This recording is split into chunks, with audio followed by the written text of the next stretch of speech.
आप सभी बच्चों को बहुत बहुत नमस्कार है। आशा करता हूं कि आप लोग स्वस्थ होंगे, मस्त होंगे और अपने लक्ष्य के लिए समर्पित होंगे।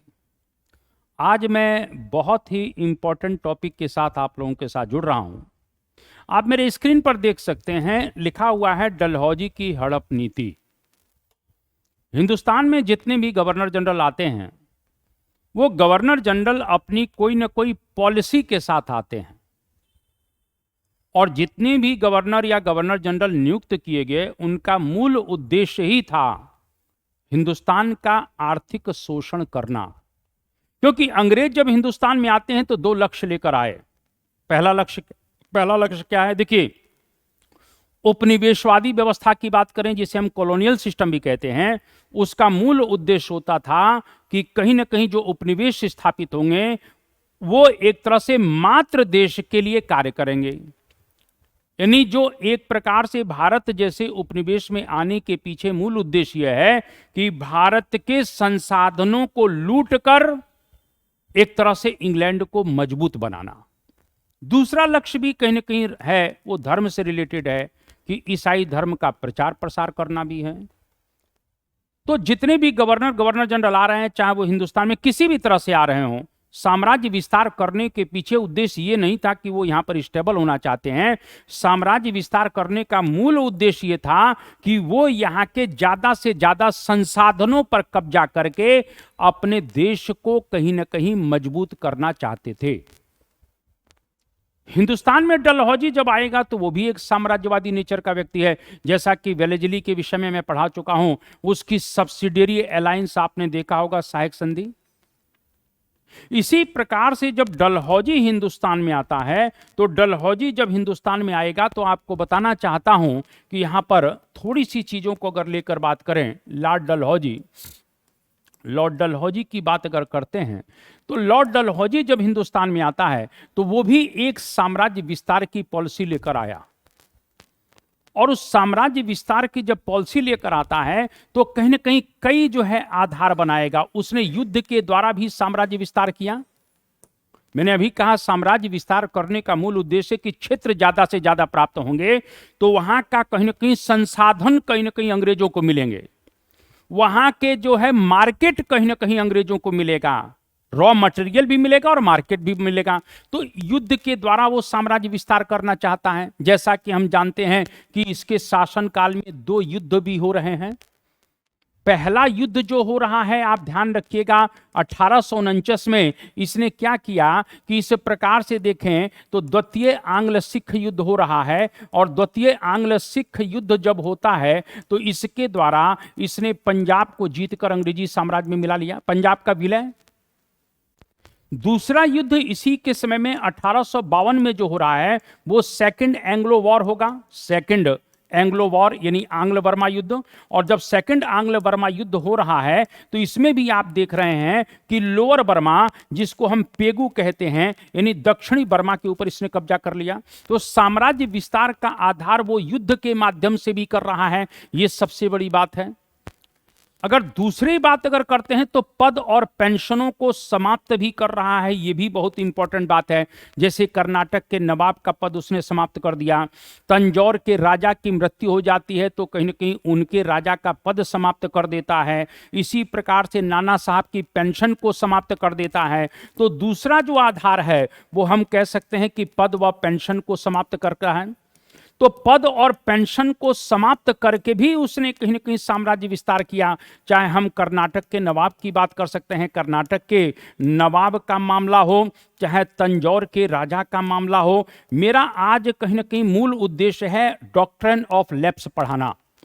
लेकिन मैं ये आप लोगों को बताना चाहता हूं कि साम्राज्य विस्तार के लिए पद और पेंशन कर्नाटक के नवाब को कुल मिला के समाप्त कर दिया, तंजौर के राजा का पद समाप्त कर दिया। इसी प्रकार से जो है अगर देखें जाए तो नाना साहब जो 1857 में एक बहुत बड़ा रोल अदा करेंगे, इनकी भी कहीं ना कहीं 8 लाख रुपए की जो वार्षिक पेंशन थी, 8 लाख रुपए की जो वार्षिक पेंशन है उसको भी समाप्त कर देता है। तो ये 8 लाख रुपए की वार्षिक पेंशन जो बाजीराव द्वितीय को मिला करती थी वो नाना साहब का इसने समाप्त कर दिया। तो पद और पेंशन समाप्त करता है। तीसरा जो एक बड़ा इंपॉर्टेंट कहीं ना कहीं वो आधार लेकर आया, और जो तीसरा आधार लेकर आया वो कुशासन। Bad governance. तो ये कुशासन का आधार भी लेकर आया। उसने देखा कि अवध में उसकी दाल नहीं गल पा रही है, अवध में वो देख रहा है कि कहीं ना कहीं वहां पर मैं हड़प नीति का सहारा नहीं ले पा रहा हूं, डॉक्ट्रिन ऑफ लैप्स का सहारा नहीं ले पा रहा हूं। तो यहां पर बैड गवर्नेंस यानी अवध के मामले में एक प्रकार से उसने कुशासन का आधार लगाया और 1856 में इस तरह से इसी आधार पर अवध का विलय कर लेता है। मैंने कई बार पढ़ाया है। अगर देखा जाए तो मूलतः जो रिपोर्ट थी, मैं कई बार आप लोगों को पढ़ा चुका हूं कि मूलतः जो रिपोर्ट है वो एक प्रकार से स्लीमन की रिपोर्ट है। कौन सी रिपोर्ट है? स्लीमन की रिपोर्ट। लेकिन कहीं ना कहीं तात्कालिक रूप से अगर देखा जाए तो ये एक तरह से आउटरम रिपोर्ट के आधार पर अवध का विलय किया जाता है। इस बात को ध्यान रखिएगा, ये मैं पढ़ा चुका हूं। तो अवध का विलय भी 1856 में जो होता है, नवाब वाजिद अली शाह साहब को 12 लाख रुपए की पेंशन देकर कलकत्ता भेज दिया जाता है। तो ये तीन आधार जो है कहीं ना कहीं साम्राज्य विस्तार के लिए डलहौजी उपयोग करते हैं। लेकिन डलहौजी का जो सबसे इंपॉर्टेंट कहीं ना कहीं एक प्रकार से देखा जाए तो साम्राज्यवादी नीति में अगर महत्वपूर्ण अगर कोई बिंदु देखता है तो वो है व्यपगत का सिद्धांत, हड़प नीति, डॉक्ट्रिन ऑफ लैप्स, जिसके ऊपर आज हम लोग चर्चा करने जा रहे हैं। तो आज हम लोग जो है कहीं ना कहीं व्यपगत के सिद्धांत के ऊपर अगर बात करते हैं तो यहां पर देख सकते हैं कि व्यपगत का सिद्धांत ये डलहौजी की सबसे इंपॉर्टेंट पॉलिसी है जो कहीं ना कहीं साम्राज्य विस्तार के लिए जानी जाती है। इसी को हम हड़प नीति भी कहते हैं, इसी को हड़प नीति भी कहते हैं, इसी को विलय का सिद्धांत भी कह दिया गया, कहीं कहीं इसको विलय का सिद्धांत भी कह दिया जाता है। इसी को डॉक्ट्रिन ऑफ लैप्स भी कहा जाता है, डॉक्ट्रिन ऑफ लैप्स। तो डॉक्ट्रिन ऑफ लैप्स भी इसी को कहा गया। तो मेरा ये कहने का मतलब है कि आज जो हम लोगों का विषय है वो है डलहौजी की हड़प नीति, और इसी के ऊपर आज हम लोग बात करेंगे। भारत में अगर देखें तो प्रत्येक हिंदू को परंपरा और धर्म के अनुसार अपना उत्तराधिकारी चुनने की आजादी थी, या यूं कह सकते हैं कि परंपरा और धर्म के अनुसार सभी को अधिकार था कि अगर उसकी पत्नी के कोई संतान नहीं है तो वह जो है किसी अन्य लड़के को गोद ले सकता था। ये हमारी धार्मिक परंपरा थी, मैं ये कहना चाहता हूं। यानी हिंदुस्तान में अगर किसी की भी, अगर हिंदू परंपरा की बात करना चाहता हूं, अगर हम देखते हैं तो हिंदू परंपरा में ये नियम था, ध्यान रखिएगा। और हम कह सकते हैं इसको धर्म से भी जोड़ सकते हैं, धार्मिक परंपरा भी है।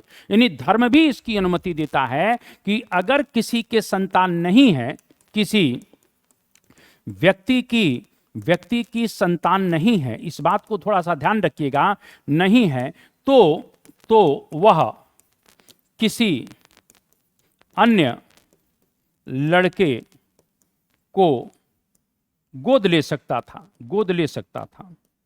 यानी जिसकी कोई संतान नहीं है तो वो किसी भी कहीं ना कहीं अन्य लड़के को गोद ले सकता है। ये हमारी सामाजिक और धार्मिक परंपराएं पूरी तरह से अनुमति देती थी। इस बात को थोड़ा सा ध्यान रख लेना। अब अगर हम इस बात को ध्यान रखना तो इस तरीके से अगर देखा जाए कि ये जो लड़का है जिसको हमने गोद ले लिया है और इसको जो है सभी प्रकार के अधिकार अपने पिता से प्राप्त होते थे। यानी एक प्रकार से कह सकते हैं कि अगर राजा के मामले में अगर बात करते हैं तो अगर देखा जाए तो ये गोद लिया हुआ जो पुत्र है उसी को उस राजा का उत्तराधिकारी माना जाता था। यानी संपूर्ण अधिकार उसको प्राप्त हो जाते थे, मैं ये कहना चाहता हूं। यानी एक प्रकार से देखा जाए तो इस गोद लिए हुए लड़के को सभी अधिकार ट्रांसफर हो जाते थे राजा को, चाहे वो सामाजिक की बात हो, धार्मिक की बात हो, राजनीतिक की बात हो, चाहे वो सामाजिक अधिकार की बात हो, ध्यान रखिएगा, चाहे वो राजनीतिक अधिकार की बात हो, धार्मिक अधिकार की बात हो, ये सभी अधिकार इस गोद लिए हुए पुत्र को प्राप्त हो जाते थे। यानी मैंने अभी कहा कि गोद लेने की परंपरा इस प्रकार से हमारे यहां पूरी तरह से एक तरह से अनुमति है। ये हमारी धार्मिक परंपराएं भी रहा करती थी। मैं ये कहना चाहता हूं, यहां पर ही डलहौजी के द्वारा पूरी तरह से हस्तक्षेप किया जाएगा। तो मैंने अभी कहा है कि इस तरीके से अंग्रेज जब आते हैं तो देखते हैं कि बहुत से राजा महाराजाओं की संतान नहीं हुआ करती थी और वो गोद लेकर अपना उत्तराधिकारी किसी भी लड़के को नॉमिनेट कर देते थे। किसी से मतलब परिवार के ही किसी कोई होता होगा, उसको नॉमिनेट कर देते थे। अंग्रेजों ने प्रारंभ में इस अधिकार को पूर्ण रूप से स्वीकार किया है। ये ध्यान रखिएगा, मैं आपको बड़ी इंपॉर्टेंट बातें बताता जा रहा हूं। यानी इस गोद लेने की प्रथा को अंग्रेज जब आते हैं तो अंग्रेजों ने गोद प्रथा को पूर्ण रूप से स्वीकार किया है। पूर्ण रूप से स्वीकार किया, ऐसा नहीं कि कुल ना के कहीं ना कहीं वो अस्वीकार। ये डलहौजी के समय में बात विवाद होगा। और 1825 का एक कहीं ना कहीं घोषणा बता देना चाहता हूं। उस ब्रिटिश सरकार की घोषणा में आता है कि प्रत्येक सत्ताधारी शासक को, यानी प्रत्येक शासक को हिंदू कानून के अनुसार गोद लेने का अधिकार है। इस बात को थोड़ा सा ध्यान रखिएगा। यानी मैं ये कहना चाहता हूं 1850-25 में ब्रिटिश सरकार ने स्वयं घोषणा की। ब्रिटिश सरकार ने क्या घोषणा की? ब्रिटिश सरकार ने स्वयं घोषणा की, क्या घोषणा कर दिया है कि भारत के प्रत्येक शासक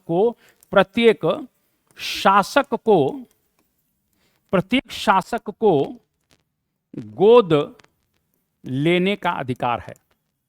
यानी ब्रिटिश सरकार भी इस बात को स्वीकार कर रही है कि भारत के प्रत्येक शासक को इस प्रकार से जो है हिंदू कानून के अनुसार गोद लेने का अधिकार है। अंग्रेज सरकार इस अधिकार को स्वीकार करने के लिए बाध्य है। 25 की घोषणा, ब्रिटिश सरकार ने घोषणा की कि प्रत्येक शासक को हिंदू कानून के अनुसार, इस बात को थोड़ा सा ध्यान रखिएगा, एक एक चीज को थोड़ा सा हम लोग पढ़ेंगे। प्रत्येक शासक को हिंदू कानून के अनुसार गोद लेने का अधिकार है, क्योंकि हिंदुओं के यहां ये व्यवस्था है। और यहां तक इसमें कहा गया कि अंग्रेज सरकार इस अधिकार को स्वीकार करने के लिए बाध्य है। ये 25 की घोषणा की बात कर रहा हूं। यानी इसमें आ रहा है कि अंग्रेज सरकार इस घोषणा को स्वीकार करने के लिए बाध्य है। स्वीकार करने के लिए अंग्रेज सरकार इसे स्वीकार करने के लिए बाध्य है। 25 की घोषणा आप देख लीजिए, कितनी गजब की बात है। अंग्रेज सरकार कहती है कि नहीं सर, हम कहीं ना कहीं आपके गोद लेने की बात को स्वीकार करते हैं, हम बाध्य हैं। लेकिन कुछ समय के पश्चात क्या होता, देखिए 1818 के बाद जब अंग्रेज हिंदुस्तान की सुपर पावर बन जाते हैं, क्योंकि तीसरा आंग्ल मराठा युद्ध होता है, एक तरह से मराठे ध्वस्त हो गए। मैं कई बार पढ़ा चुका हूं कि अंग्रेजों ने भारत की सत्ता को मुगलों से नहीं, मराठों से प्राप्त किया है। वहां से अंग्रेजों का हिंदुस्तान में भय नहीं रहा। भले 25 में घोषणा करते हैं लेकिन अपने को स्टेबल करते हैं। लेकिन कुछ समय पश्चात ही एक प्रकार से ब्रिटिश सरकार ने अपनी नीति में परिवर्तन कर दिया। और ब्रिटिश सरकार ने अपनी नीति में परिवर्तन करते हुए कहा कि इस प्रकार से जो है अधीनस्थ नरेशों को, किसको कहा? अधीनस्थ नरे को, यानी ब्रिटिश सरकार के जो अधीनस्थ शासक हैं उनको गोद लेने से पहले अंग्रेजी सरकार से अनुमति लेनी चाहिए।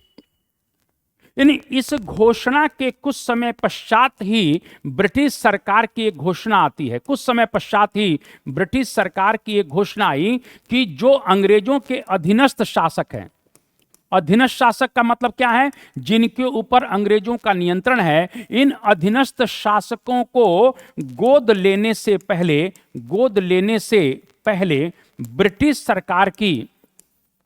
ब्रिटिश सरकार की अनुमति लेनी चाहिए। अब देखिए पॉलिसी चेंज हो रही है, अनुमति लेनी चाहिए। आप देखते जाइए कितनी चीजें बदल रही हैं सर। गोद लेने से पहले ब्रिटिश सरकार की अनुमति लेनी चाहिए, और अनुमति मिल भी जाती थी। लेकिन ये आपको थोड़ा सा ये बताना चाहता हूं कि चीजें अब धीरे धीरे चेंज होंगी। 1831 में बंबई की अंग्रेज सरकार ने एक अलग घोषणा कर दिया, और बंबई की अंग्रेज सरकार ने कहा कि परिस्थितियों के अनुसार अंग्रेजों को, परिस्थितियां निर्भर करती हैं कि उस समय क्या परिस्थिति है, अंग्रेजों को भारतीय नरेशों को गोद लेने की प्रथा को स्वीकृत या अस्वीकृत करने का अधिकार है। यहां पर अस्वीकृति नहीं है, बस आप अनुमति लेनी चाहिए। लेकिन 31 में कहीं ना कहीं 1831 की घोषणा को अगर हम पढ़ते हैं, और वो कहां की सरकार की बात करता है, बंबई। बंबई की अंग्रेजी सरकार, बंबई की अंग्रेज सरकार का एक फरमान आया, और वो फरमान क्या आया कि भारतीय शासकों के गोद लेने की प्रथा को, एक प्रकार से ध्यान रखना, यानी सॉरी,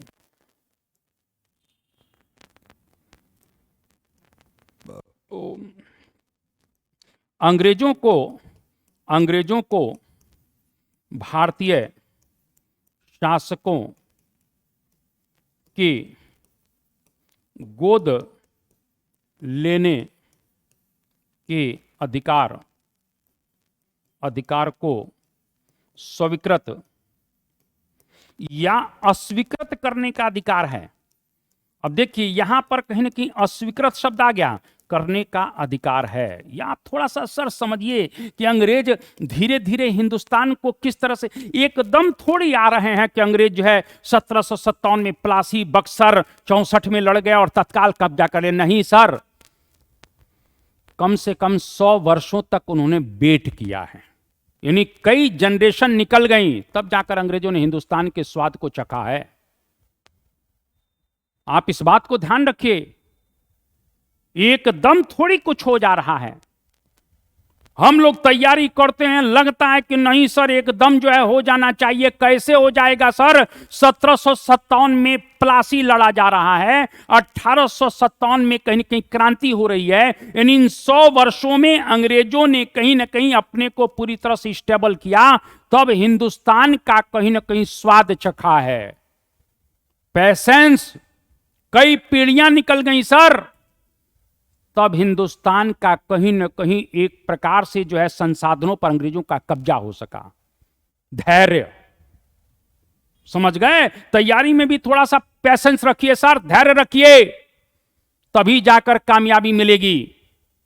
आप इस बात को ध्यान रखिएगी, कहीं ना कहीं 31 में उन्होंने कह दिया कि अस्वीकृत। और उसके बाद आपको बताना चाहता हूं कि अनेक अवसरों पर अंग्रेजों ने नरेशों को गोद लेने के अधिकार को पूर्णतः स्वीकार कर भी लिया। ऐसा नहीं कि स्वीकार नहीं किया है, इस प्रकार से जो है, जैसे आपको बताना चाहता हूं कि कई अवसर आए तो उन्होंने स्वीकार भी किया। यहां पर मैं लिख लेना चाहता हूं कि अनेक अवसरों पर अंग्रेजों ने गोद लेने के अधिकार को स्वीकार भी किया है। और स्वीकार किया, थोड़ा सा ध्यान रखना, अनेक अवसरों पर अंग्रेजों ने गोद लेने के अधिकार को स्वीकार किया। जैसे दौलत राव सिंधिया की बात करते हैं, तो दौलत राव सिंधिया की मृत्यु 1827 में हुई, और 1827 में जब उनकी मृत्यु होती है तो अपनी मृत्यु तक उन्होंने किसी भी बच्चे को गोद नहीं लिया था। लेकिन उनकी जो विधवा थी, आपको बताना चाहता हूं, बैजाबाई ने इस प्रकार से जो है जानको जी को गोद ले लिया। सुनते जाइए, मैंने कहा ना इस पॉइंट को डिटेल कर रहा हूं। 1827 में ध्यान रखना, दौलत राव सिंधिया की डेथ होती है, दौलत राव सिंधिया की मृत्यु। और दौलत राव सिंधिया की जब मृत्यु हो गई तो इन्होंने मृत्यु तक, यानी मृत्यु से पहले किसी भी बच्चे को गोद नहीं लिया था। लेकिन दौलत राव सिंधिया की जब मृत्यु हो जाती है तो उसके बाद इनकी जो विधवा थी, आपको बताना चाहता हूं, विधवा थी बैजाबाई। और ये जो विधवा इनकी बैजाबाई थी ना, इन्होंने क्या किया, इस प्रकार से जानको जी को गोद ले लिया। जानको जी को क्या ले लिया? गोद ले लिया है, यानी एक प्रकार से यहां पर गोद लिया, और अंग्रेजों ने इसे स्वीकार कर लिया। यानी गोद लेने की प्रथा का मतलब अंग्रेजों की मन के ऊपर है सर, ताकतवर व्यक्ति के मन के ऊपर होता है। आप देखते हो कि कहीं काम कराने जाते हो किसी अधिकारी के पास, मंत्री के पास, कहते हो यार मूड आज ठीक नहीं था साहब का। वही चीज यहां पर है। अंग्रेजों ने, देखिए, दौलत राव सिंधिया ने गोद भी नहीं लिया था, फिर भी जो है बैजाबाई ने जानको जी का गोद लिया और अंग्रेजों ने इसे स्वीकार कर लिया। 43 में 1843 में एक प्रकार से जानको जी की भी जब मृत्यु हो गई तो उन्होंने क्या किया कि जो दौलत राव सिंधिया की एक प्रकार से बड़ी जो है पत्नी थी, वो भी विडो ही थी हैं, क्योंकि दौलत राव सिंधिया तो पहले ही मर गए थे, तो उनकी एक प्रकार से जो बड़ी पत्नी थी, उन्होंने जयाजी राव को गोद लिया। यानी एक प्रकार से जानको जी की, ध्यान रखना, जानको जी जो गोद लिए गए थे, जानको जी की 1843 में डेथ हो जाती है, और जब इनकी डेथ हो जाती है तो दौलत राव सिंधिया की जो बड़ी विधवा थी, यानी कि जो उनकी पत्नी, कई राजा थे, कई पत्नियां होती थी, एक बैजाबाई है, उनकी एक और विधवा पत्नी थी, बड़ी विधवा, उसने किसको ले लिया? जयाजी राव को। जयाजी राव को कहीं ना कहीं गोद लिया है, तो यहां जयाजी राव को गोद ले लिया। और मैं ये आपको बताना चाहता हूं कि इन दोनों ही अवसरों पर, इन दोनों ही अवसरों पर, इन दोनों ही अवसरों पर अंग्रेजों ने गोद की इस प्रथा को स्वीकार कर लिया। यानी जो भी संतान गोद ली गई थी, चाहे वो जानको जी के रूप में हो, चाहे जयाजी राव के रूप में हो, इन दोनों ही स्थितियों में एक प्रकार से अंग्रेजों ने स्वीकार कर लिया कि ठीक है, कोई बात नहीं, हम आपके इस पुत्र को जो आपने गोद लिया है इसको स्वीकार कर लेते हैं, कोई दिक्कत की बात नहीं है। लेकिन कई ऐसे भी उदाहरण आते हैं कि अंग्रेजों ने स्वीकार नहीं किया है। यह भी थोड़ा सा बात लेना चाहता हूं कि एक प्रकार से अगर देखा जाए तो कई ऐसे भी अवसर आए, कई ऐसे भी अवसर आए जब अंग्रेजों ने गोद लेने के अधिकार को, गोद लेने के अधिकार को स्वीकार नहीं किया। कई ऐसे भी अवसर आए जब गोद लेने के अधिकार को स्वीकार नहीं किया है, ऐसे भी अवसर आए। अब आप कहेंगे सर ऐसा अवसर कब आ रहा है, थोड़ा सा इसकी भी बात कर लीजिए। 1835 में झांसी के शासक थे रामचंद्र राव, और रामचंद्र राव ने अपनी मृत्यु से पहले एक बच्चे को गोद लिया था। यानी 1835 में झांसी के शासक रामचंद्र राव ने अपनी मृत्यु से पहले एक बच्चे को गोद लिया था, लेकिन अंग्रेजों ने स्वीकार नहीं किया। और अंग्रेजों ने एक प्रकार से देखा जाए कि उनकी मृत्यु के पश्चात क्या किया कि शासक के चाचा रघुनाथ राव को शासक स्वीकार किया है।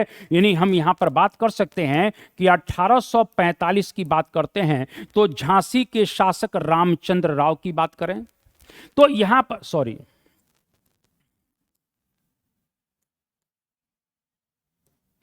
1835 में झांसी के शासक रामचंद्र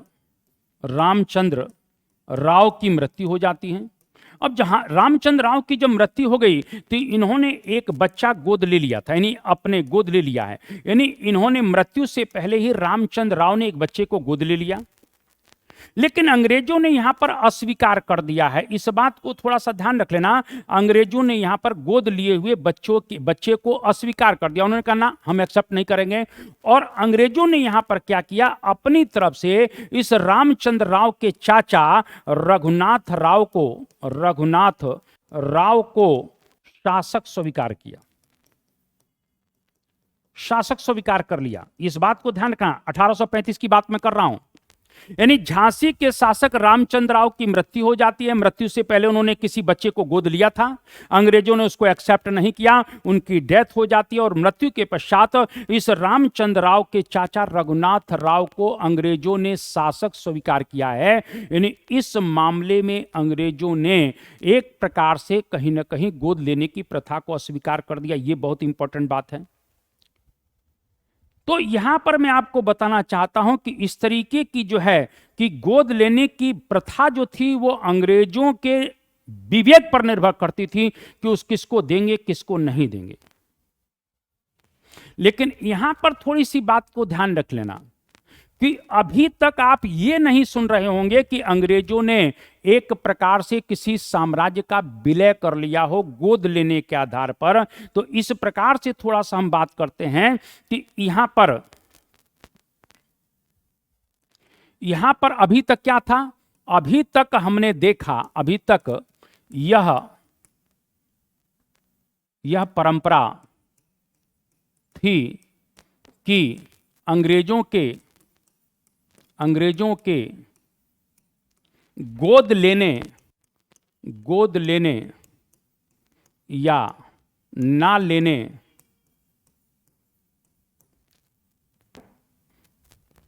सॉरी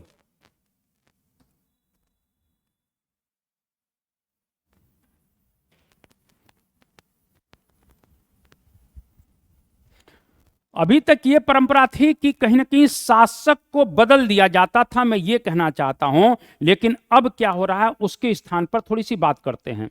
ये मैं आपको कहना चाहिए कि लेकिन इस समय गोद लिए हुए बच्चे को स्वीकार ना करने का अर्थ कदापि यह नहीं था। यानी इस समय तक क्या था कि इस समय की बात करें तो गोद लेने वाले बच्चे को अस्वीकार करने का यह अर्थ कदापि नहीं था कि उस राज्य का अंग्रेजी साम्राज्य में विलय कर लिया जाए। अंग्रेजी साम्राज्य में विलय कर लिया जाए। यानी अभी तक मैंने आपको यह बताया कि कुछ अवसरों पर अंग्रेजों ने गोद लेने की प्रथा को स्वीकार भी किया, कुछ अवसरों पर अस्वीकार भी कर दिया। लेकिन अभी तक यह परंपरा नहीं थी अंग्रेजों के यहां कि इस आधार पर, यानी किसी गोद लेने वाले राजा के मरने के बाद किसी गोद लिए हुए बच्चे को अगर एक्सेप्ट नहीं करते थे तो उस राज्य को वो अंग्रेजी साम्राज्य में विलय करते थे। ऐसा उदाहरण अभी तक नहीं देखने को मिलता है। यदि आपने गोद लिए हुए बच्चे को आपने स्वीकार नहीं किया तो अपने मन माफिक किसी दूसरे व्यक्ति को कहीं कहीं स्टेट का राजा बना देते थे, लेकिन उस राज्य का विलय अभी तक नहीं होता था। लेकिन आगे चलकर अब अंग्रेज इस प्रथा को कहीं ना कहीं अब सुधार करने वाले हैं, अपने हितों के अनुसार करने वाले हैं। जैसे 1832 में जालौन का जो शासक है, कहीं ना कहीं उसके बच्चा गोद लेने की आज्ञा दे दी गई। जरा सुनते जाना, 1832 में, यानी आपको बताना चाहता हूं 1832 में जालौन के शासक को बच्चा गोद लेने की आज्ञा दे दी गई। चलिए सर, तो बच्चा गोद लेने की आज्ञा दे दी गई, बहुत अच्छी बात है। लेकिन जैसे ही आपको बताना चाहता हूं कि एक प्रकार से जो है 40 में जब उस बच्चे की डेथ हो जाती है, यानी 1800, मैंने अभी कहा कि 32 में जालौन के शासक एक प्रकार से जो है उन्होंने किसी बच्चे को गोद लिया होगा और उसे गोद लेने की आज्ञा दे दी गई। लेकिन 1840 में जब उस बच्चे की मृत्यु हो गई तो एक प्रकार से देखा जाए, यानी 1800, देखिए बच्चा गोद लेने की आज्ञा दे दी गई, ठीक है साहब, दे दी गई। लेकिन 1840 में जब उस बच्चे की डेथ हो जाती है तो अब यह नई परंपरा हो रही है। लॉर्ड एलनबरो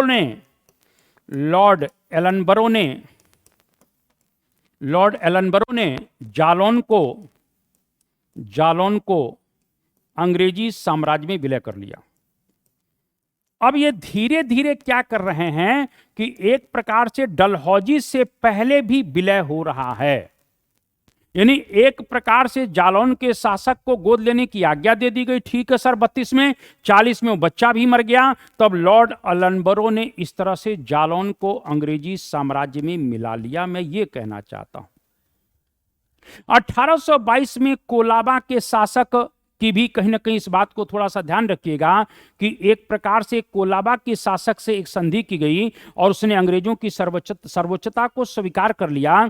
कि एक तरीके से देखा जाए तो इसके बाद क्या होता है, थोड़ा सा ध्यान रख लेना, डलहौजी से पहले कई घटनाएं हो चुकी हैं। जैसे 1832 में कोलाबा, अब कोलाबा के राजा से कहा गया कि तुम अंग्रेजों की सर्वोच्चता को स्वीकार करो, तो उसने अंग्रेजों की सर्वोच्चता को स्वीकार भी कर लिया, उसने बच्चा गोद लेने की आज्ञा मानी, लेकिन अंग्रेजों ने उसे स्वीकार नहीं किया, मैं ये कहना चाहता हूं, और उसके राज्य को भी अंग्रेजी साम्राज्य में मिला लिया गया। यानी इस प्रकार से कोलाबा को भी विलय कर लिया जाता है। यानी अब धीरे धीरे चेंजेज हो रहा है, ऐसा नहीं कि डलहौजी ही विलय कर रहा है। डलहौजी से पहले मैंने भी कहा कि जालौन का विलय कर लिया जाता है, डलहौजी से पहले मैंने भी कहा कि कोलाबा का विलय कर लिया जाता है। तो इस तरह से जो है, इसी तरीके से मांडवी राज्य को भी इसी तरीके से अगर देखा जाए तो गोद लेने की प्रथा के आधार पर मांडवी राज्य को भी अंग्रेजी साम्राज्य में मिलाया गया, अंग्रेजी साम्राज्य में मिला लिया गया। तो आप ये देखिए, चाहे वो कहीं की कोलाबा की बात हो, चाहे मांडवी राज्य की बात हो, इस प्रकार से हम देखते हैं मांडवी राज्य की बात हो, और चाहे अभी अपन ने पीछे एक राज्य पढ़ा था जालौन की बात हो, ये डलहौजी से पहले गोद लेने की या गोद निषेध की प्रथा के आधार पर एक तरह से इनका विलय कर लिया गया है। यानी शुरुआत में अंग्रेजों ने क्या कहा था 1825 में कि नहीं, आपका कुलना के अधिकार है। फिर अंग्रेजों ने कहा नहीं नहीं, आप हमसे पूछिए। फिर 1831 में बंबई सरकार का फरमान आया कि नहीं, ये हमारे ऊपर निर्भर करता है कि परिस्थितियों के अकॉर्डिंग हम दे भी सकते हैं, नहीं दे सकते हैं। सिंधिया के मामले में इन्होंने दिया, लेकिन झांसी के मामले में उन्होंने गोद निषेध की प्रथा को कहीं न कहीं अस्वीकार कर दिया, गोद लेने की प्रथा को अस्वीकार कर दिया। उन्होंने कहा ना। लेकिन अभी तक मैंने क्या कहा कि राज्यों को अंग्रेजी साम्राज्य में विलय नहीं किया गया था, लेकिन धीरे धीरे अंग्रेजों को लगा कि इसका आधार तो कहीं न कहीं हड़प नीति के तहत बनाना चाहिए, और इस आधार पर जालौन की बात करें, कोलाबा की बात करें, मांडवी की बात करें, इनको अंग्रेजी साम्राज्य में विलय कर लिया जाता है। लेकिन अभी तक मैं आपको बताना चाहता हूं कि भारतीय नरेशों के गोद लेने के अधिकार पर का कोई निश्चित सिद्धांत नहीं बना था, इस बात को ध्यान रख लेना। जब अंग्रेजों का मन आता तो कहीं ना कहीं स्वीकार करते थे, जब नहीं मन आता था तो नहीं करते थे। तो ये आपको बताना चाहता हूं कि इस तरीके से जो है अगर देखें तो अभी तक अगर देखते हैं, अभी तक की पूरी कहानी है, तो गोद लेने के अधिकार का कोई निश्चित सिद्धांत नहीं दिख रहा है, कोई निश्चित सिद्धांत हमको देखने को नहीं मिल रहा है। यानी एक प्रकार से अंग्रेजों के ऊपर डिपेंड करता है कि अंग्रेज जिसको चाहे दे दें, जिसको नहीं चाहे नहीं देंगे, जिसका विलय करना चाहे विलय कर ले, जिसको नहीं करेंगे नहीं करेंगे। लेकिन लॉर्ड डलहौजी जब आता है तो वो एक प्रॉपर चैनल के साथ काम करता है, और वो एक निश्चित सिद्धांत को लेकर आया। ऐसा नहीं कि हड़प नीति को एक प्रकार से अंग्रेज डलहौजी ही लेकर आए, इससे पहले हड़प नीति के तहत हड़पा जा रहा है। जैसे मैंने कहा था कि वेलेजली की सहायक संधि वेलेजली के साथ नहीं है, वो तो उसकी परंपरा बहुत पहले से चली आ रही है। चाहे वो कहीं कहीं डुप्ले की बात कर सकते हैं, चाहे वो कार्नवालिस की बात कर सकते हैं, चाहे क्लाइव की बात कर सकते हैं इलाहाबाद की संधि में, लेकिन उसका जो एक मैच्योर फॉर्म देखने को मिलता है वो वेलेजली के समय में दिख रहा है। इसी प्रकार से जो हड़प नीति है उसका जो एक परिपक्व रूप, ये मैच्योर फॉर्म जो है वो डलहौजी के समय में हमको देखने को मिलता है। इसीलिए डलहौजी के साथ इस हड़प नीति को जोड़ दिया जाता है। तो डलहौजी साहब जब आते हैं तो इस तरीके से जो है इसको एक निश्चित सिद्धांत के साथ आए, और जब डलहौजी साहब आए तो डलहौजी ने हड़प नीति, डलहौजी ने क्या किया, इस हड़प नीति को एक निश्चित सिद्धांत के आधार पर, निश्चित सिद्धांत के आधार पर साम्राज्य विस्तार का आधार बनाया। अब ये साम्राज्य विस्तार का जब आधार बना लेते, एक निश्चित सिद्धांत लेकर आए तो साम्राज्य विस्तार का आधार बनाते हैं। इसके लिए उन्होंने भारतीय राज्यों को 3 श्रेणियों में विभाजित किया है। तो डलहौजी ने हड़प नीति के साथ क्या किया कि भारतीय राज्यों को 3 श्रेणियों में विभाजित किया। अब ये 3 श्रेणियों में जो विभाजित किया, ये थोड़ा सा ध्यान रखिएगा। तो ये 3 श्रेणियों में विभाजित करता है। तो पहली श्रेणी में कौन से राज्य आएंगे? पहली श्रेणी में वे राज्य आएंगे जो प्रत्यक्ष या अप्रत्यक्ष रूप से अंग्रेजों के द्वारा स्थापित किए गए थे। आप कहेंगे सर समझ में नहीं आया, सतारा खत्म हो गया था सर, पेशवाई जब आ गई सतारा खत्म, अंग्रेजों ने जिंदा किया। मैसूर बाड़ियार वंश का शासन था सर, मैसूर ने टीपू सुल्तान और हैदर अली ने खत्म कर दिया, उसको जिंदा किया। झांसी खत्म था, उसको जिंदा किया। तो एक प्रकार से वे राज्य जो प्रत्यक्ष या अप्रत्यक्ष रूप से अंग्रेजों के द्वारा स्थापित किए गए थे, वे राज्य जो प्रत्यक्ष या अप्रत्यक्ष रूप से अंग्रेजों द्वारा स्थापित किए गए, अंग्रेजों द्वारा स्थापित किए गए, यानी ये अंग्रेजों के द्वारा स्थापित किए जाते हैं। जैसे मैंने भी कहा, सतारा है, झांसी है, जैतपुर है, ये सब अंग्रेजों के द्वारा स्टैब्लिश। मैसूर है, तो मैसूर का कहने की विलय तो पहले ही हो चुका था, आपको मालूम होना चाहिए। मैसूर का विलय अगर देखें तो मैसूर का विलय पहले ही बेंटिंग के समय में हो चुका है। बेंटिंग के समय में मैसूर का विलय हो चुका है। कुशासन के आधार पर, किस आधार पर? कुशासन के आधार पर, जिसे बाद में रिपन वापस करेगा। रिपन फिर क्या करेगा? वापस करेगा, ये अलग मैटर है। इसके बाद दूसरे वे राज्य थे जो अंग्रेजों के अधीन राज्य थे। जो अंग्रेजों के अधीन राज्य हैं, इस बात को थोड़ा सा ध्यान रख लेना। जैसे मैंने भी कहा कि जो अंग्रेजों के अधीन राज्य थे, जैसे आप मानकर चलिए कि जितने भी पेशवाओं के अधीन थे वो अंग्रेजों के अधीन आ गए। सिंधिया की बात कर सकते हैं, होलकर की बात कर सकते हैं। तो वे राज्य जो अंग्रेजों के अधीनस्थ थे, ये दूसरी श्रेणी में आ गए। तीसरी श्रेणी में वे राज्य जो स्वतंत्र राज्य थे, स्वतंत्र थे, जो कभी भी किसी का अधीन रहे ही नहीं। चाहे एक प्रकार से मुगल सम्राट की बात कर सकते हैं, पेशवा की बात, ये कहां कभी किसी का अधीन रहे। तो इस प्रकार से थोड़ा सा अगर ध्यान रख लेना, वे राज्य जो स्वतंत्र थे। अब इसने 3 क्राइटेरिया बना दिया, इस प्रकार से ध्यान रख लेना। तो जब 3 क्राइटेरिया बना देता है तो भारतीय राज्यों को उपयुक्त आधार पर 3 श्रेणियों में उसने विभाजित कर दिया। अब उसने ये कहा कि प्रथम श्रेणी के नरेशों को बच्चा गोद लेने का अधिकार नहीं दिया जाएगा। यानी एक प्रकार से ये जो वाले हैं और इन्हीं पर गाज गिरेगी, यानी प्रथम श्रेणी के राज्यों को बच्चा गोद लेने का अधिकार नहीं दिया जाएगा। यानी हम यहां पर लिख सकते हैं कि प्रथम श्रेणी के राज्यों को बच्चा गोद लेने का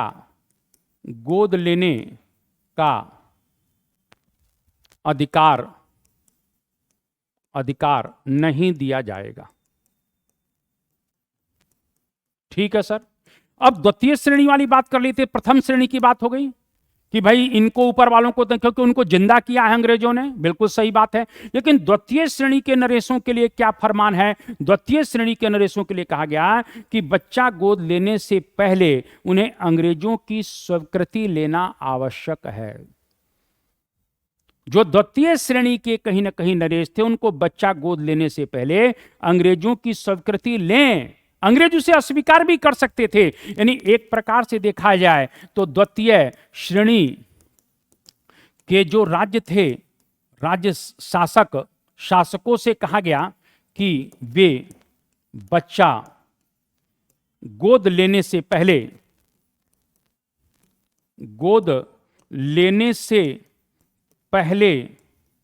अंग्रेजों की स्वीकृति लें। अंग्रेज इसको अस्वीकृत भी कर सकते हैं। यानी एक प्रकार से उस स्वीकृति लेने का फरमान अगर भेजते हैं तो अंग्रेज इसे अस्वीकार भी कर सकते हैं। इस बात को थोड़ा सा ध्यान रख लेना, अंग्रेज इसको अस्वीकार भी कर सकते हैं। अच्छा, चलिए, ये बात आपकी बात आ जाती है। अब तीसरी श्रेणी की बात अगर कर सकते हैं तो तृतीय श्रेणी के नरेश तो स्वतंत्र है, और तृतीय श्रेणी के नरेश किसी भी बच्चे को गोद लेने के लिए स्वतंत्र थे।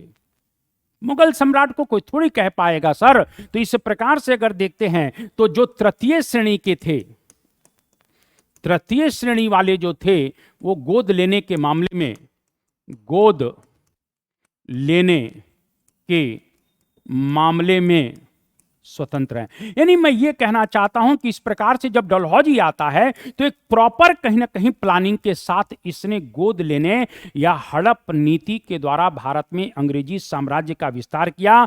और इसी प्रथा के आधार पर, इस तरीके से आपको बताना चाहता हूं, यानी इसी प्रथा के आधार पर, इसी प्रथा के आधार पर 1848 में सबसे पहले उसने सतारा को, 1849 में उसने जैतपुर और संभलपुर को, 1849 में उसने जैतपुर और संभलपुर को, इस बात को ध्यान रखिएगा। 1850 में अगर बात करते हैं तो कहीं न कहीं बघाट को, तो इस प्रकार से 1850 में बघाट को, 1852 की बात अगर करते हैं तो 1852 में उदयपुर को, 1853 की बात करते हैं तो 1853 में झांसी को। इस तरीके से ध्यान रख लेना, 1853 में वो झांसी को, और 1854 में इस प्रकार से कहीं न कहीं नागपुर को। मैं ये कहना चाहता हूं, इस प्रकार से अंग्रेजों ने कहीं ना कहीं, इस तरह से डलहौजी ने इस चीजों का सहारा लिया और इस प्रकार के अपने जो है साम्राज्य का विस्तार किया। थोड़ा सा अगर मैं बात करना चाहता हूं, झांसी के मामले को अगर देखते हैं तो झांसी की बात अगर करते हैं तो थोड़ा सा चीजें समझ में आ जाएंगी। 1853 में क्या होता है कि जो झांसी के शासक थे गंगाधर राव, और झांसी के शासक जब गंगाधर राव थे तो उनकी मृत्यु हो जाती है। मैंने बताया था कि 35 में आपको बताया था कि एक प्रकार से रघुनाथ राव को अंग्रेजों ने कहीं न कहीं अपना उत्तराधिकारी नॉमिनेट कर दिया था, लेकिन कुछ समय पश्चात उनकी मृत्यु हो जाती है। तो उसके पश्चात अंग्रेजों ने उन्हीं रघुनाथ राव के वंशज गंगाधर राव को कहीं न कहीं अपना उत्तराधिकारी नॉमिनेट किया था उनका।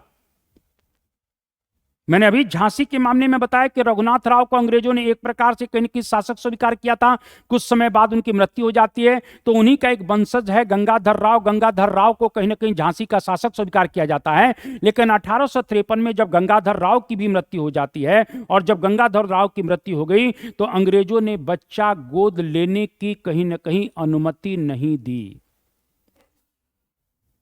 गंगाधर राव की कोई संतान नहीं है, अनुमति मांगी गई कि भाई हमको गोद लेने की अनुमति दिया जाए, लेकिन डलहौजी ने इसको स्वीकार नहीं किया था। इन्हीं गंगाधर राव की जो पत्नी थी, थोड़ा सा ध्यान रखिएगा, मैंने बताया था कि अगर झांसी की मामले को समझते हैं तो झांसी में गंगाधर राव जो है,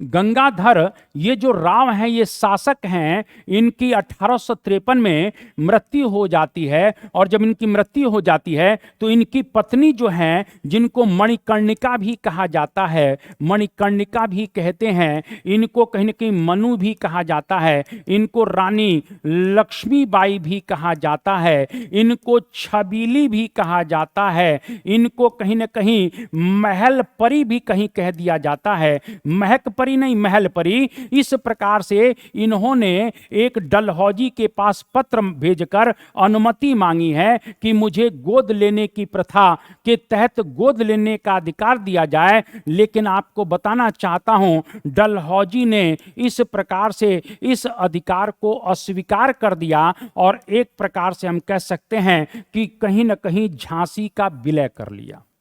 यही कहीं न कहीं रानी लक्ष्मीबाई हैं। जब झांसी का विलय हो जाता है तो 1857 की क्रांति में भागीदारी करती हैं। क्लियर है? यहां पर इस तरह की चीजें हम लोगों को देखने को मिल रही हैं।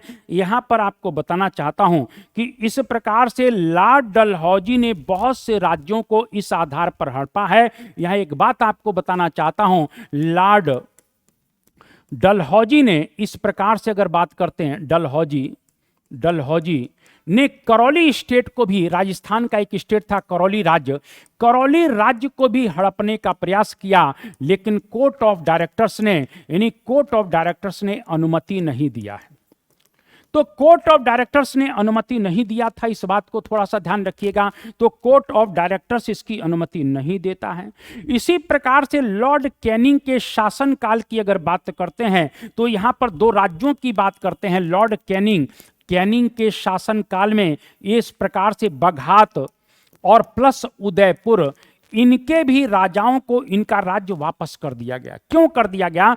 बघात और उदयपुर के राजाओं को इनका राज्य वापस क्यों कर दिया जाता है? इसलिए कर दिया जाता है क्योंकि इन दोनों ही राजाओं ने, यानी अपने राज्यों के राजाओं ने 1857 में अंग्रेजों की मदद की है, अंग्रेजों की मदद की थी। तो जब इन अंग्रेजों की बघात और उदयपुर ने मदद किया, कैनिंग इससे खुश हुआ और अंततः इन राजाओं को इनका राज्य वापस कर दिया। इस प्रकार से हम कह सकते हैं कि एक तरह से देखा जाए, लॉर्ड डलहौजी ये कहते हैं कि जब मैंने कुशासन के आधार पर अवध का विलय किया, जब मैंने कहीं ना कहीं नागपुर का और एक तरह से झांसी का विलय एक प्रकार से गोद के आधार पर किया है, तो महल की दीवारों के बाहर फुसफुसाहट तक नहीं हुई। ये डलहौजी की स्टेटमेंट है। डलहौजी साहब क्या कहते हैं? डलहौजी साहब यह कहते हैं कि जब मैंने एक प्रकार से कुशासन के आधार पर जब मैं अवध का विलय कर रहा हूं, जब कहीं ना कहीं हड़प नीति के तहत जब मैं नागपुर और एक प्रकार से झांसी का विलय कर रहा हूं, इन तीनों का विलय ही हो रहा है, बस बेस अलग है। तब डलहौजी कहते हैं कि यहाँ की प्रजा अपने राजा के अत्याचार से मुक्त होना चाहती थी और इसीलिए महल की दीवारों के बाहर फुसफुसाहट भी नहीं हुई। फुसफुसाहट यानी फुसफुसाहट का मतलब भी नहीं हुई का मतलब क्या है? कोई भी प्रतिरोध नहीं हुआ था, जो पूरी तरह से निराधार है। क्योंकि आपको बताना चाहता हूं कि 1857 की क्रांति जब होगी तो नागपुर, झांसी और अवध की जनता ने बढ़ चढ़कर भाग लिया है। डलहौजी कहते हैं कि वहां की प्रजा अपने राजा के आतंक और अत्याचार से मुक्त होना चाहती थी, लेकिन आपको बताना चाहता हूं कि आप 1857 जब पढ़े हैं तो अवध की जनता ने बढ़ चढ़कर भाग लिया, यहां तक कि नागपुर और झांसी की जनता ने भी बढ़ चढ़कर इसमें भाग लिया है। जिसका परिणाम क्या हुआ कि अंग्रेज भी इस बात को समझ गए कि ये जो गोद लेने की प्रथा है, ये जो गोद प्रथा का जो हमने निषेध किया है, यानी एक प्रकार से निषेध किया है, निषेध का मतलब है जो ये हड़प नीति है ये पूरी तरह से निराधार है। भले ये साम्राज्य विस्तार के लिए की गई है, लेकिन हिंदुस्तान के लोगों में जनमानस में एक असंतोष है और इसीलिए 1857 की क्रांति का जब हम परिणाम पढ़ेंगे तो परिणाम देखेंगे कि अंग्रेजों ने क्या किया। अंग्रेजों ने इस प्रकार से जो है हड़प नीति का त्याग कर दिया। यानी अंग्रेजों को लगा कि इससे हिंदुस्तान के जनमानस में, राजाओं में, महाराजाओं में, शासकों में, नवाबों में एक असंतोष है। इसीलिए 1857 के परिणाम में पढ़ते हैं कि अंग्रेजों ने कहा कि अब हम साम्राज्य विस्तार की नीति का त्याग करते हैं और हड़प नीति को हमेशा के लिए समाप्त कर देते हैं। क्लियर है? तो मैं ये आपको सिर्फ ये बताना चाहता हूं कि इस प्रकार से अगर देखा जाए कि इस प्रकार से हम कह सकते हैं कि डलहौजी की जो गोद की प्रथा थी या हड़प नीति थी, वो एक प्रकार से भारतीय राज्यों को अंग्रेजी साम्राज्य में सम्मिलित करना था, लेकिन ना तो ये कानूनी तौर पर न्यायपूर्ण थी, ना व्यावहारिक थी और ना ही उपयोगी थी। इस बात को थोड़ा सा ध्यान रखना। ये पूरी तरह से अव्यावहारिक है। हम यहां पर कह सकते हैं कि डलहौजी की जो हड़प नीति है, इस हड़प नीति का आधार क्या है? कहीं ना कहीं इसका क्या है? साम्राज्य विस्तार। और साम्राज्य विस्तार के लिए जब ये हड़प नीति की जा रही है तो मैंने अभी कहा कि इससे हिंदुस्तान के जनमानस में एक बहुत बड़ा असंतोष हो गया, भारतीय राज्य नाराज हो गए, जिसका परिणाम 1857 में देखने को मिलता है। तो हम कह सकते हैं कि यह हड़प नीति ना तो कानूनी आधार पर पूरी तरह से जो है ना तो न्यायपूर्ण है, ना तो न्यायपूर्ण थी। इस बात को थोड़ा सा ध्यान रख लेना, ये न्यायपूर्ण भी नहीं है, ये व्यवहारिक भी नहीं है, ना व्यवहारिक थी और ना ही उपयोगी थी। इस प्रकार से हड़प नीति के कहीं न कहीं दुष्परिणाम भी कहीं अंग्रेजों को देखने को पड़ा। ना तो ये पूरी तरह से न्यायपूर्ण है, ना व्यवहारिक है, ना उपयोगी है, और कहीं न कहीं अंग्रेजों हिंदू परंपरा में जो धार्मिक और सामाजिक आधार पर जो एक प्रकार से देखा जाए कि भारतीय शासकों को गोद लेने का अधिकार था, एक तरह से हम कह सकते हैं कि इस गोद निषेध की प्रथा के आधार पर डलहौजी ने हिंदुस्तान के हिंदू शासकों के धार्मिक और सामाजिक मामले में हस्तक्षेप कर दिया, जिसके कारण से भारत के लोगों में और शासकों में एक बहुत बड़ा असंतोष पैदा होता है, जिसके कारण से 1857 की क्रांति का परिणाम पड़ते हैं कि अंततः गोद निषेध की प्रथा को अंग्रेजों ने हमेशा के लिए त्याग दिया। तो मेरा विश्वास है कि आप लोगों को हड़प नीति पूरी तरह समझ में आई होगी। इसी प्रकार से आप लोग पढ़ते रहिए, मैं नए टॉपिक लेकर आता रहूंगा। जय हिंद, जय भारत, वंदे मातरम।